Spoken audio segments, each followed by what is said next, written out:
Buenos días, muchísimas gracias al comité organizador de este magno evento de la gastroenterología ecuatoriana por su invitación para compartir con ustedes este interesante tema de la enfermedad inflamatoria intestinal. Un agradecimiento especial al presidente de la Sociedad Ecuatoriana de Gastroenterología, doctor Fernando Benítez, por su amable atención. Queríamos ir a Cuenca, pero lamentablemente esta pandemia que tan duro nos ha afectado no nos los permitió, pero Dios es grande y pronto pasará todo esto y volveremos a estar juntos. El diagnóstico de la enfermedad inflamatoria intestinal no siempre es fácil. La colitis ulcerosa y la enfermedad de Crohn son patologías muy complejas, muy heterogéneas, que comprometen la calidad de vida de los pacientes y que tenemos varios pilares que nos van a ayudar en ese diagnóstico. La historia clínica siempre relevante, la endoscopia, la biopsia, el laboratorio y las imágenes. En la primera parte de las manifestaciones clínicas debemos recordar los consensos recientemente publicados y el del 2013 de la Organización Europea de Cronicolitis en su declaración 3A nos dice: los síntomas de colitis ulcerativa son dependientes de la extensión y severidad de la enfermedad. Diarrea sanguinolenta, sangrado rectal, tenez, urgencia, incontinencia fecal, el incremento en la frecuencia de las evacuaciones, dolor abdominal, anorexia y fiebre sugieren colitis severa. En relación a la enfermedad de Crohn, los síntomas son heterogéneos, pero comúnmente incluyen el dolor abdominal, la pérdida de peso y la diarrea crónica. Estos síntomas deben crear la sospecha de enfermedad de Crohn, especialmente en pacientes jóvenes. Nuestro consenso PANCO, realizado en el 2016, en su declaración 1, decimos: el diagnóstico de la enfermedad inflamatoria intestinal debe basarse en la correlación de aspectos clínicos, de laboratorio, endoscópicos, de imágenes e histológicos. Los posibles diagnósticos diferenciales deben ser descartados. Algo muy importante. Cuando estamos frente a la situación de hacer diagnóstico en enfermedad inflamatoria, se nos plantean algunas dudas que son las siguientes, entre otras. La ileocolonoscopia, gold estándar. ¿Por qué clasificar cápsula endoscópica? ¿Cuándo? La enteroscopia, sus indicaciones. La biopsia siempre es diagnóstica. En el laboratorio, la proteína C reactiva y la calprotectina fecal, ¿cuál es su real utilidad? Enterotomografía versus enteroresonancia. Vamos a aclarar durante estos minutos estas dudas. ECO nos dice, en relación a la endoscopia y la pregunta de si es el gold estándar, lo siguiente: cuando hay sospecha de enfermedad inflamatoria intestinal, la ileocolonoscopia, no colonoscopia sola, la ileocolonoscopia con biopsia es el procedimiento de elección para establecer el diagnóstico y la extensión de la enfermedad. No hay, importante, no hay características específicas para colitis ulcerosa o enfermedad de Crohn en la endoscopia. En colitis ulcerosa, el hallazgo útil es la lesión continua confluente con una clara demarcación de la inflamación. En enfermedad de Crohn, las lesiones son discontinuas, la presencia de estenosis, fístulas y lesión perianal. En Crohn, las úlceras tienden a ser longitudinales y pueden estar asociadas a la apariencia en empedrado. Estas lesiones nos hacen pensar en colitis ulcerosa, reducción o pérdida del patrón vascular, edema, eritema, friabilidad, granularidad, el exudado mucopurulento, erosiones, ulceraciones, pólipos posinflamatorios, pérdida de outras, disminución del calibre de la luz. Hay que recordar muy bien que cuando hay estenosis en colitis ulcerosa, hasta que no se demuestre lo contrario, esa lesión puede tener displasia severa o cáncer. Y estas lesiones nos hacen pensar en Crohn, aftas que pueden evolucionar a lesiones más severas, úlceras redondas, longitudinales, serpiginosas, el empedrado de la mucosa y la estenosis. Importante, no toda ileitis es enfermedad de Crohn. Si bien es cierto, es una de las causas más frecuentes, siempre que estamos frente a la sospecha de una enfermedad de Crohn, debemos plantearnos otras posibilidades. Son muchas las causas y la pregunta sería, si no es Crohn, ¿qué puede ser? Y la respuesta es la siguiente, una larga lista de causas de ileitis, entre las que se mencionan infecciosas, amibiasis, Yersinia, Salmonella, Clostridium. Recordemos siempre en nuestros países latinoamericanos Mycobacterium tuberculosis, Histoplasma, espondiloartropatías, vasculares, otras causas como tumorales, por medicamentos, enteropatías por AINES, no olvidarlas, y otras como ileitis por reflujo, endometriosis, enteritis actínica. Dada la importancia de hacer el diagnóstico diferencial, les recuerdo que hay parámetros que nos pueden ayudar en la diferenciación entre tuberculosis y enfermedad de Crohn. La duración de los síntomas es más corta en tuberculosis, más largo en Crohn. La citis más frecuente en tuberculosis, muy rara en enfermedad de Crohn. La fiebre más frecuente en tuberculosis, duración nocturna igual. Enfermedad perianal muy rara en tuberculosis, frecuente en enfermedad de Crohn. Y las manifestaciones extraintestinales, como la tuberculosis pulmonar, que se ve en un 60% de estos pacientes, con neuropatías y deficiencias por vitamina B12, mientras que las manifestaciones extraintestinales en Crohn van a ser teodema gangrenoso, uveitis, estomatitis, artritis, entre otras. La colonoscopia en tuberculosis nos da, son datos que algunas veces nos ponen a pensar, no es que siempre van a ser así. Úlceras transversales y enrollido de ratón con una válvula ileocecal patulosa permanentemente abierta, mientras que en Crohn tenemos úlceras longitudinales con mucosa en empedrado, y en una tomografía nos puede brindar la información en tuberculosis de un engrosamiento de la válvula ileocecal con engrosamiento también de la pared medial del ciego, mientras que en Crohn el engrosamiento es uniforme de esa pared con estratificación mural, signo del pene y lesiones alteradas. Una pregunta que debemos hacernos y que debemos familiarizarnos con ella. ¿Por qué clasificar? Las clasificaciones nos ayudan a tener un informe endoscópico unificado y eso es importante. Contribuyen a predecir el pronóstico y nos vamos a familiarizar con ellas, estableciendo sus fortalezas y sus debilidades, y nos quedamos con la que más nos guste o con la que más nos podamos sentir confortables. Hay muchas, vamos a mencionar algunas de ellas. Montreal, en colitis ulcerosa, nos dice, si tu paciente tiene una proctitis ulcerosa, clasifícalo como E1. Si tiene una colitis izquierda, clasifícalo como E2. Si tiene una pancolitis, afectación de todo el colon, clasifícalo como E3. Mayo es una clasificación muy sencilla que nos ayuda considerablemente. Mayo 0, mucosa normal. Mayo 1, enfermedad leve, eritema, patrón vascular, friabilidad leve. Mayo 2, enfermedad moderada con eritema, ausencia de vasos, friabilidad y erosiones. Y Mayo 3, todo lo anterior, más úlceras en una enfermedad severa. Llegamos al U6, que es una complicación, interpretarla como una clasificación un tanto complicada, porque realmente no lo es. Es una clasificación también muy sencilla. Acá vemos en el patrón vascular, porque establece 3 variables, patrón vascular, sangrado, erosiones y úlceras. En el patrón vascular nos dice grado 1 cuando la alteración de ese patrón vascular es focal. Grado 2 cuando hay una ausencia total del patrón vascular. En relación al sangrado, grado 1 es el sangrado punteado. Grado 2, el sangrado escaso.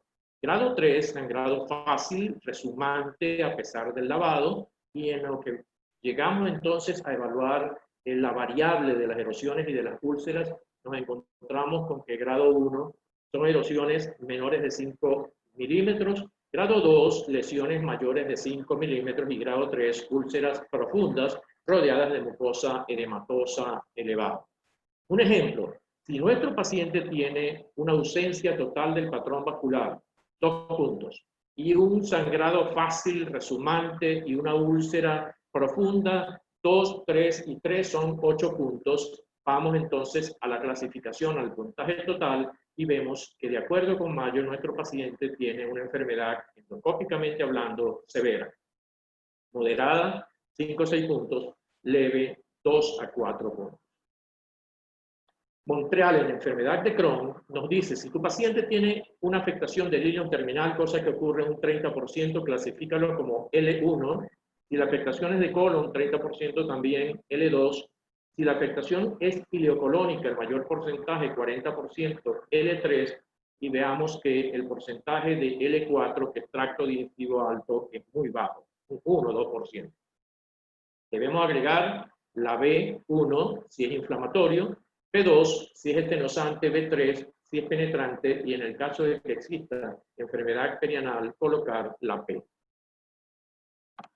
Esta clasificación, el índice endoscópico simplificado para enfermedad de Crohn, tiene fama de ser complicado. Se van a dar cuenta que tampoco lo es. ¿Qué hacemos? Vamos a evaluar 4 variables en los diferentes segmentos, 5 segmentos: recto, colon izquierdo, transverso, colon derecho, ciego y el ilion. En cada uno de ellos vamos a evaluar el tamaño de las úlceras, si la úlcera tiene 0,5, 0,1 a 0,5 centímetros. Si tiene 0,5 a 2 centímetros o es de más de 2 centímetros. Vean que tienen puntajes de 1, 2 y 3, dependiendo del tamaño mayor o menor. Vamos a evaluar también en cada segmento la superficie ulcerada, menos de 10%, entre 10 y 30% y más de 30%. La superficie afectada, menos del 50%, entre 50 y 75% y más del 75%. Y vamos a evaluar también la presencia de estenosis, sean franqueables o infranqueables. Hacemos la sumatoria total en cada segmento y luego la sumatoria global nos va a decir si nuestro paciente tiene enfermedad leve, 3 a 6 puntos, moderada, 7 a 16 puntos, o severa, más de 16 puntos. En conclusión, hasta ahora, podemos decir que la endoscopia es el estándar de oro actual para evaluar las lesiones de la mucosa y medir la eficacia terapéutica. La cápsula endoscópica tiene valor, bueno, acá vemos las úlceras lineales, erosiones o úlceras aftoides, empedrado, estenosis, que vamos a poder visualizar en un estudio como este. ¿Tiene limitaciones? Sí. El ECO, la Organización Europea de Crohn y Colitis, nos dice en una de sus declaraciones, en pacientes con sospecha de enfermedad de Crohn que tengan una ileocolonoscopia normal, la cápsula endoscópica puede ser la modalidad diagnóstica inicial del intestino delgado, en ausencia importante de estenosis o síntomas obstructivos. En este caso, la enterotomografía o la enteroresonancia deben ser el método de elección. Y en relación a la enteroscopia, las ventajas de la endoscopia asistida por balón comparada con la cápsula incluyen la evaluación de las lesiones atípicas, la probabilidad de obtener biopsias por estudio histológico, la posibilidad de realizar intervenciones terapéuticas como dilatación de estenosis, tratamiento del sangrado o recuperación de cápsula retenida en casos de estenosis. Llegamos a un punto, el tercer pilar diagnóstico, que es la biopsia. Es siempre diagnóstica. Es importantísimo tener un buen patólogo enamorado de la enfermedad inflamatoria intestinal dentro de nuestro equipo multidisciplinario de enfermedad inflamatoria intestinal. Casualmente, nuestro patólogo excelente que tenemos en el equipo multidisciplinario nos presta esta información para que se la presentemos a todos ustedes y nos dice, en colitis ulcerativa no deben faltar estos tips, vamos a llamarlo así. La distorsión arquitectural difusa, el infiltrado inflamatorio transmural y continuo, La plasmocitosis basal, sobre todo en las etapas iniciales de la enfermedad. Criptitis, accesos críticos que no son específicos de colitis ulcerosa, agregados linfoides y depresión mucinosa. Mientras que en enfermedad de Crohn, los datos que no deben faltar: la irregularidad crítica focal discontinua, la inflamación crónica focal transmural, granulomas epitelioides que, como ustedes saben, se encuentran en un 50% de los pacientes, y la irregularidad de la arquitectura vellosa. Pasamos al cuarto pilar, laboratorio. ¿Es la proteína C reactiva un marcador fiable de actividad inflamatoria intestinal? No hay muchos estudios, y qué bueno sería que nosotros en Latinoamérica comencemos a hacer trabajos multicéntricos. Esto es uno de los ejemplos que podemos hacer. Hay buena correlación con el CDS, estadísticamente significativa, un tanto débil, pero significativa.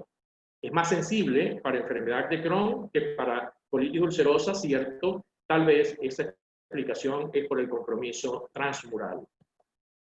Es útil la proteína C reactiva en el monitoreo de la enfermedad de Crohn sintomática y asintomática. Puede brindar una medición objetiva de la inflamación para tomar decisiones de tratamiento, y en un programa de monitoreo recomendado para pacientes con enfermedad de Crohn la podemos hacer al inicio en todos los pacientes, y en pacientes sintomáticos que reciben terapia de inducción, y en pacientes con enfermedad fistulizante puede ser cada 4 semanas.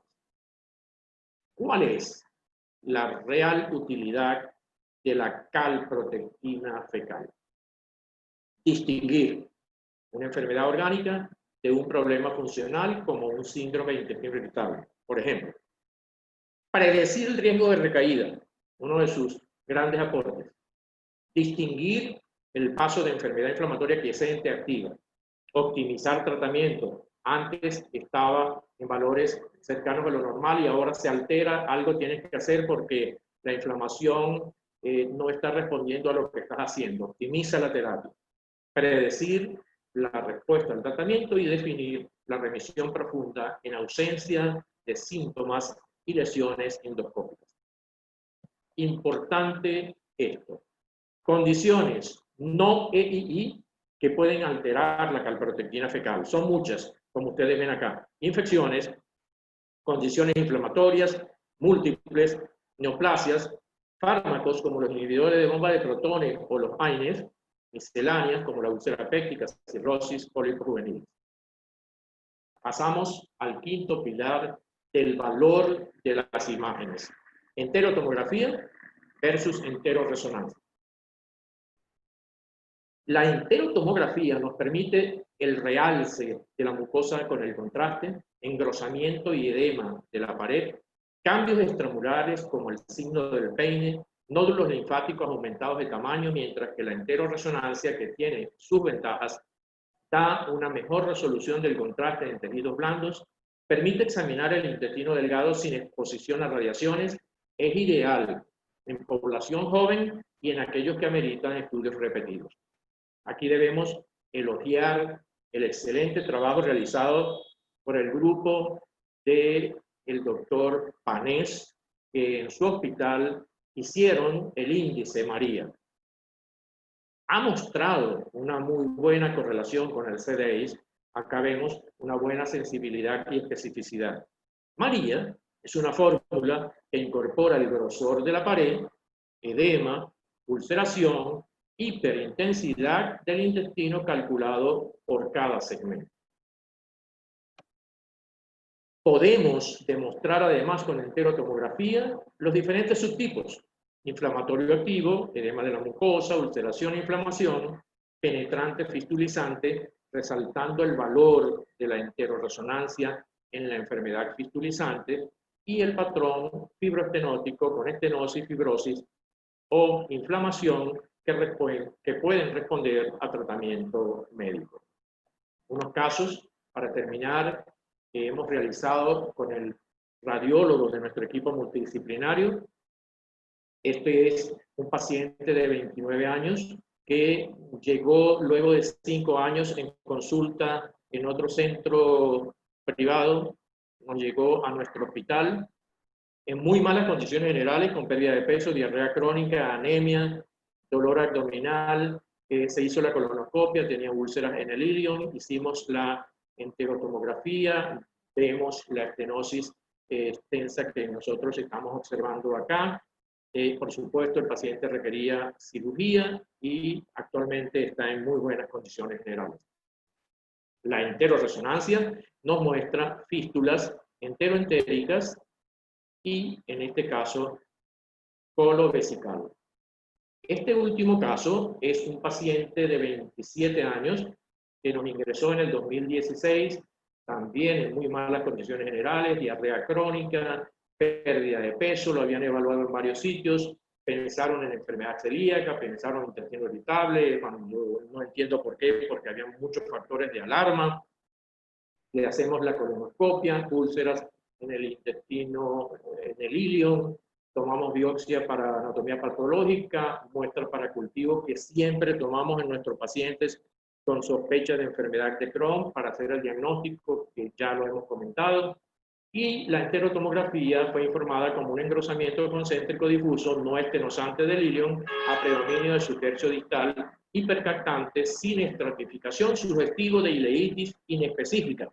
Sin embargo, así decía el reporte, el engrosamiento concéntrico incipiente se plantea la posibilidad de enfermedad inflamatoria intestinal tipo enfermedad de Crohn. Comenzamos a tratar como enfermedad de Crohn porque habían elementos para el diagnóstico, pero tuvimos una sorpresa. El día 28 nos llegó el cultivo positivo para tuberculosis. Tenemos ahora ya las conclusiones para llevar a nuestras casas. Podemos decir que la iliocolonoscopia es el gol estándar en el diagnóstico, que en la práctica diaria debemos acostumbrarnos a usar clasificaciones clínicas y endoscópicas, recordar que no toda ileitis es enfermedad de Crohn y que debemos tomar cultivo de intestino delgado y en otros segmentos de ser necesario cuando sospechamos enfermedad de Crohn para hacer el diagnóstico diferencial con TBC. La proteína C reactiva y la calprotectina son útiles en el diagnóstico y seguimiento, principalmente acá. La biopsia no siempre es diagnóstica, pero permite en la mayoría de los casos diferenciar la colitis ulcerativa y la enfermedad de Crohn, así como con otras colitis no EIT. Y la enterotomografía o enteroresonancia son de gran valor para la evaluación de la enfermedad de Crohn. Por su atención, muchísimas gracias.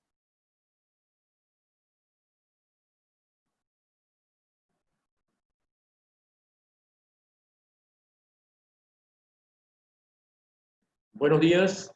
Muchísimas gracias al comité organizador de este magno evento de la gastroenterología ecuatoriana por su invitación para compartir con ustedes este interesante tema de la enfermedad inflamatoria intestinal. Un agradecimiento especial al presidente de la Sociedad Ecuatoriana de Gastroenterología, doctor Fernando Benítez, por su amable atención. Queríamos ir a Cuenca, pero lamentablemente esta pandemia que tan duro nos ha afectado no nos los permitió, pero Dios es grande y pronto pasará todo esto y volveremos a estar juntos. El diagnóstico de la enfermedad inflamatoria intestinal no siempre es fácil.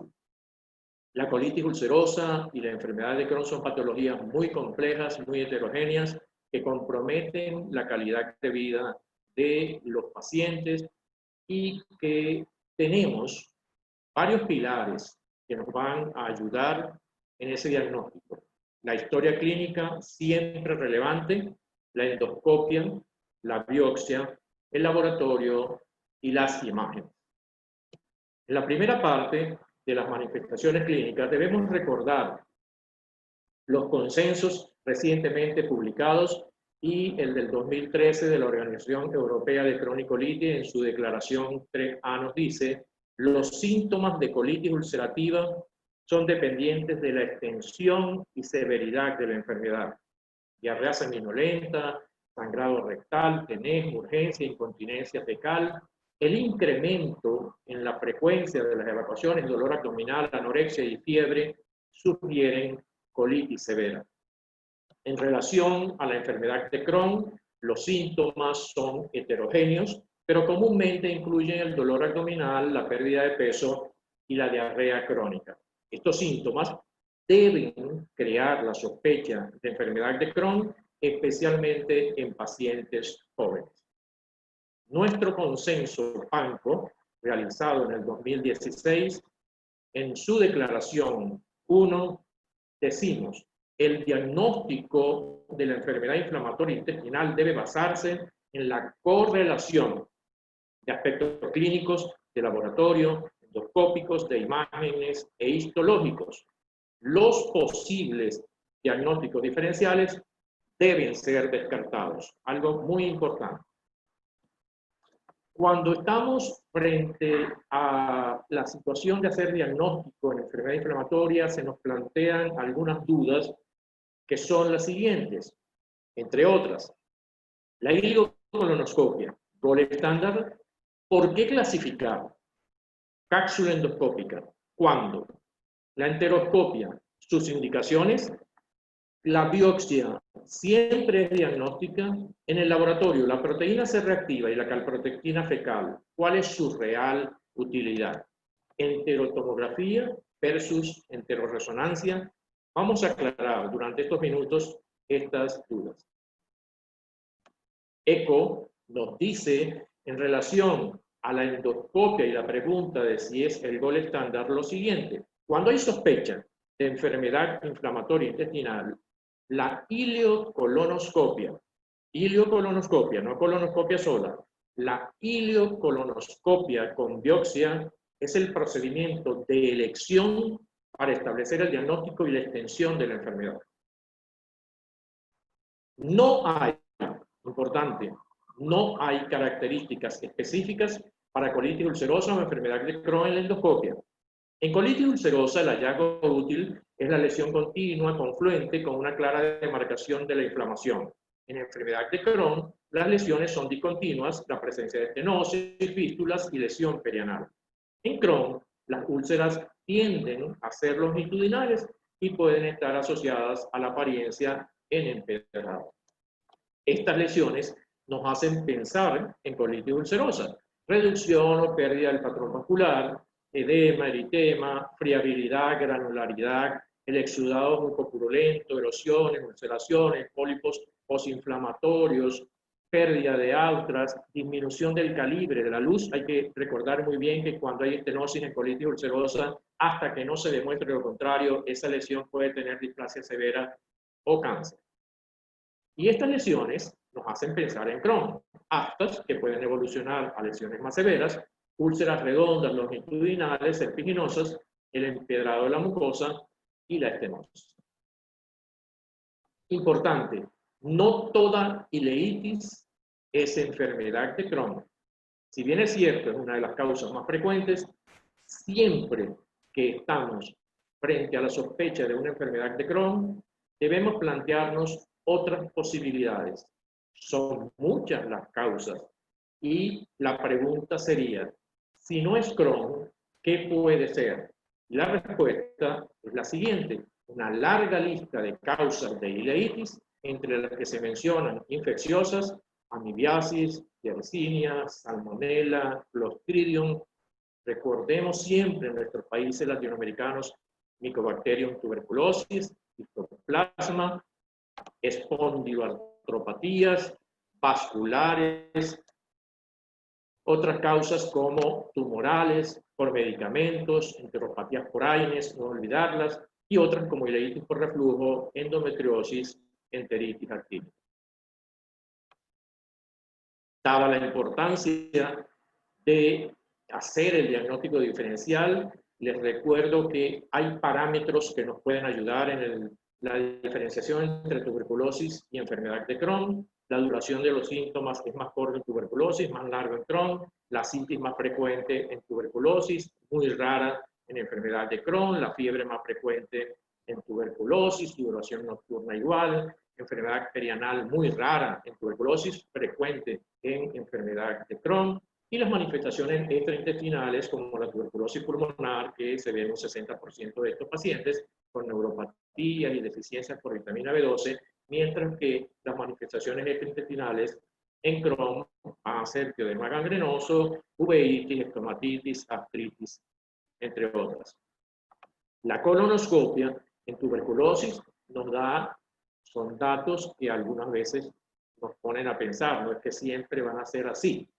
Úlceras transversales y enrollido de ratón con una válvula ileocecal patulosa permanentemente abierta, mientras que en Crohn tenemos úlceras longitudinales con mucosa en empedrado, y en una tomografía nos puede brindar la información en tuberculosis de un engrosamiento de la válvula ileocecal con engrosamiento también de la pared medial del ciego, mientras que en Crohn el engrosamiento es uniforme de esa pared con estratificación mural, signo del pene y lesiones alteradas.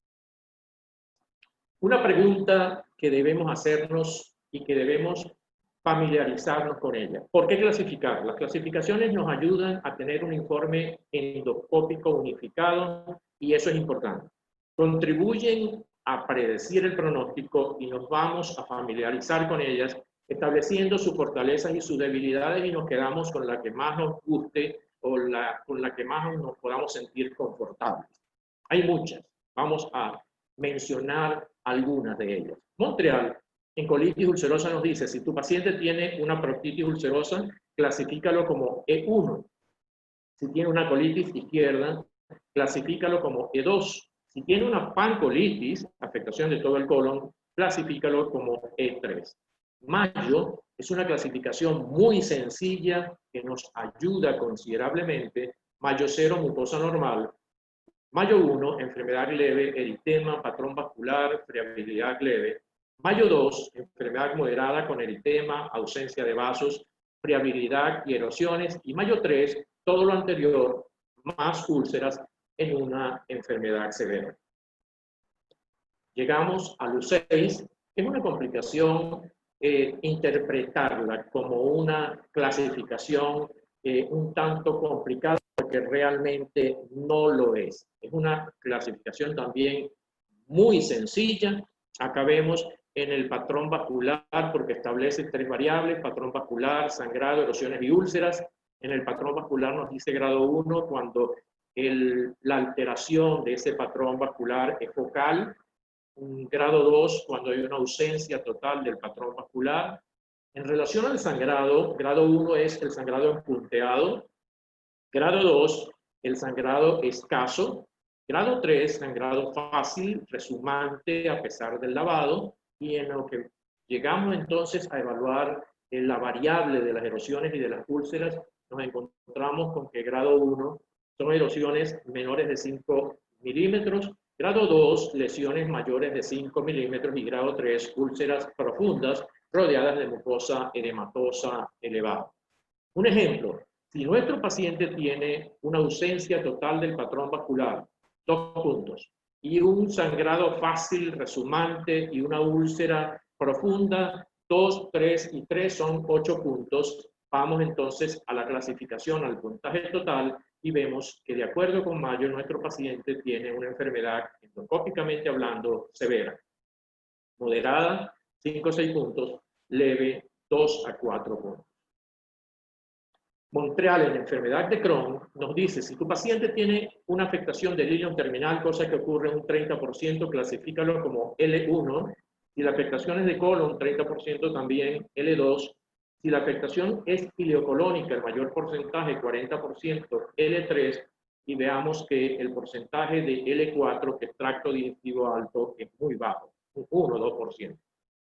Debemos agregar la B1 si es inflamatorio, B2 si es estenosante, B3 si es penetrante, y en el caso de que exista enfermedad perianal, colocar la P. Esta clasificación, el índice endoscópico simplificado para enfermedad de Crohn, tiene fama de ser complicado. Se van a dar cuenta que tampoco lo es. ¿Qué hacemos?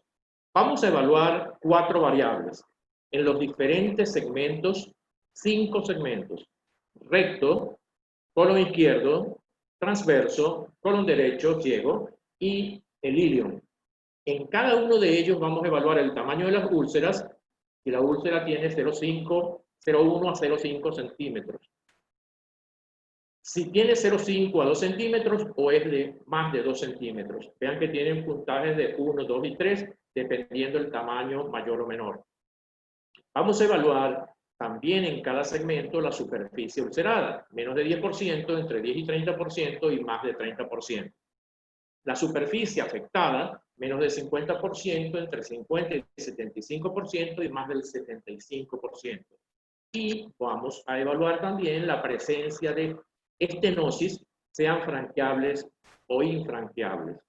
Hacemos la sumatoria total en cada segmento y luego la sumatoria global nos va a decir si nuestro paciente tiene enfermedad leve, 3 a 6 puntos, moderada, 7 a 16 puntos, o severa, más de 16 puntos.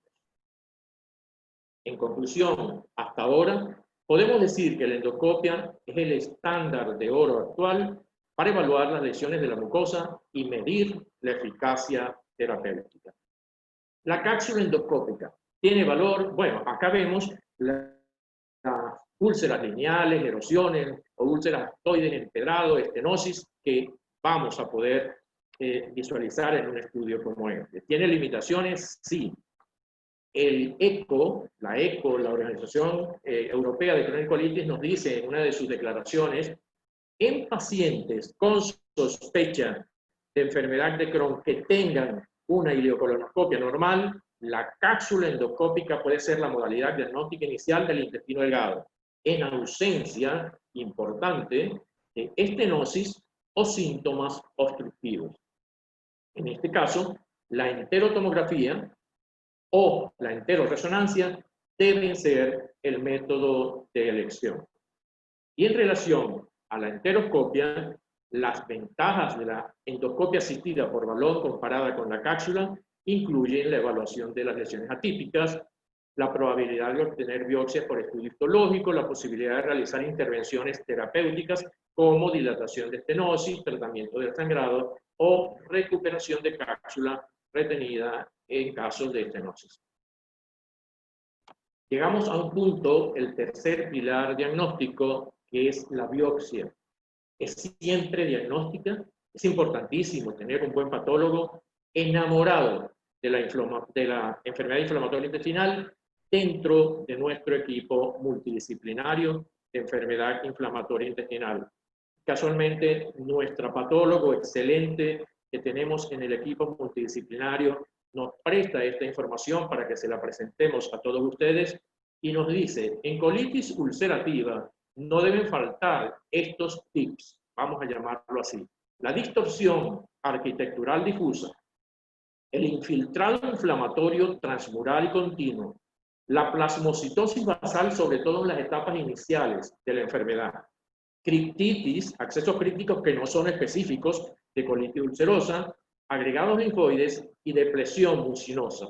Mientras que en enfermedad de Crohn, los datos que no deben faltar, la irregularidad crítica focal discontinua, la inflamación crónica focal transmural, granulomas epitelioides que, como ustedes saben, se encuentran en un 50% de los pacientes, y la irregularidad de la arquitectura vellosa.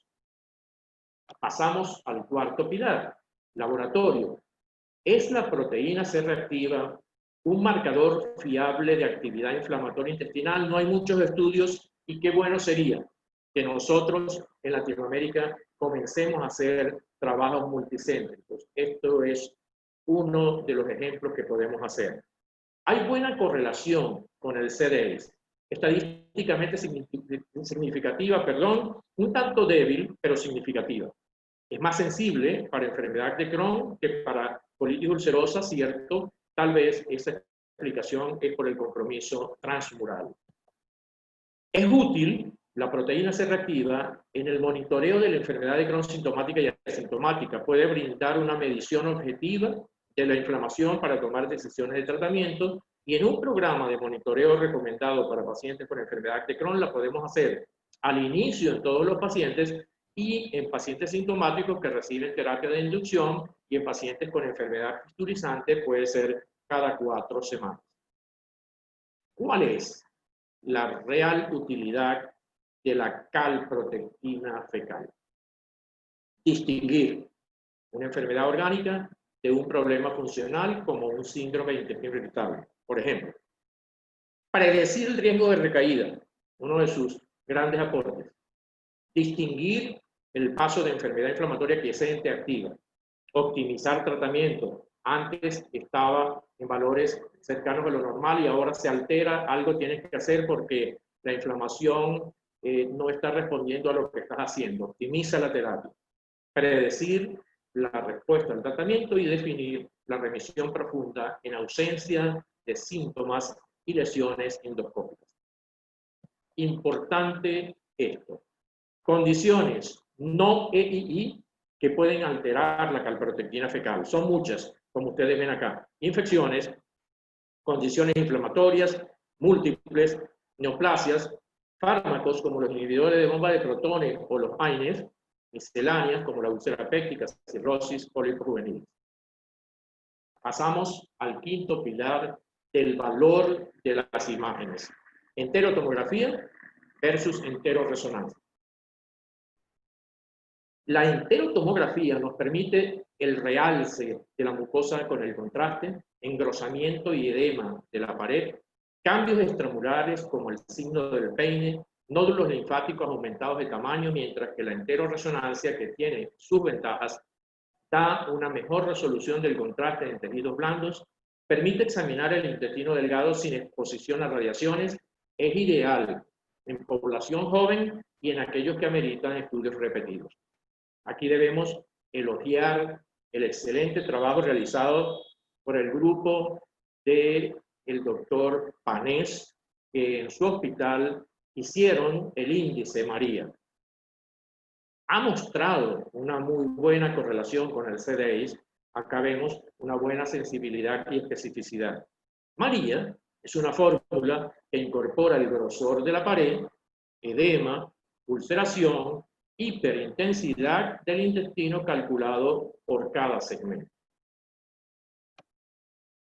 Podemos demostrar además con enterotomografía los diferentes subtipos: inflamatorio activo, edema de la mucosa, ulceración e inflamación, penetrante fistulizante, resaltando el valor de la enteroresonancia en la enfermedad fistulizante, y el patrón fibroestenótico con estenosis, fibrosis o inflamación que pueden responder a tratamiento médico.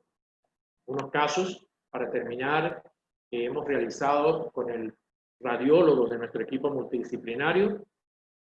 Este es un paciente de 29 años que llegó luego de 5 años en consulta en otro centro privado, nos llegó a nuestro hospital en muy malas condiciones generales, con pérdida de peso, diarrea crónica, anemia, dolor abdominal, se hizo la colonoscopia, tenía úlceras en el ilion, hicimos la enterotomografía, vemos la estenosis extensa que nosotros estamos observando acá. Por supuesto, el paciente requería cirugía y actualmente está en muy buenas condiciones generales. La enteroresonancia nos muestra fístulas enteroentéricas y, en este caso, colovesical. Este último caso es un paciente de 27 años que nos ingresó en el 2016, también en muy malas condiciones generales, diarrea crónica, pérdida de peso, lo habían evaluado en varios sitios, pensaron en enfermedad celíaca, pensaron en intestino irritable, bueno, yo no entiendo por qué, porque había muchos factores de alarma. Le hacemos la colonoscopia, úlceras en el intestino, en el ilion, tomamos biopsia para anatomía patológica, muestras para cultivo que siempre tomamos en nuestros pacientes con sospecha de enfermedad de Crohn para hacer el diagnóstico, que ya lo hemos comentado. Y la enterotomografía fue informada como un engrosamiento concéntrico difuso no estenosante del ilion a predominio de su tercio distal, hipercactante, sin estratificación, sugestivo de ileitis inespecífica. Sin embargo, así decía el reporte, el engrosamiento concéntrico incipiente se plantea la posibilidad de enfermedad inflamatoria intestinal tipo enfermedad de Crohn. Comenzamos a tratar como enfermedad de Crohn porque habían elementos para el diagnóstico, pero tuvimos una sorpresa. El día 28 nos llegó el cultivo positivo para tuberculosis. Tenemos ahora ya las conclusiones para llevar a nuestras casas. Podemos decir que la ileocolonoscopia es el gol estándar en el diagnóstico, que en la práctica diaria debemos acostumbrarnos a usar clasificaciones clínicas y endoscópicas, recordar que no toda ileitis es enfermedad de Crohn y que debemos tomar cultivo de intestino delgado y en otros segmentos de ser necesario cuando sospechamos enfermedad de Crohn para hacer el diagnóstico diferencial con TBC. La proteína C reactiva y la calprotectina son útiles en el diagnóstico y seguimiento, principalmente acá.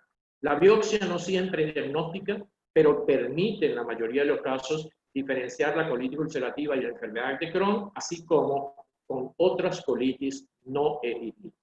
Y la enterotomografía o enteroresonancia son de gran valor para la evaluación de la enfermedad de Crohn. Por su atención, muchísimas gracias.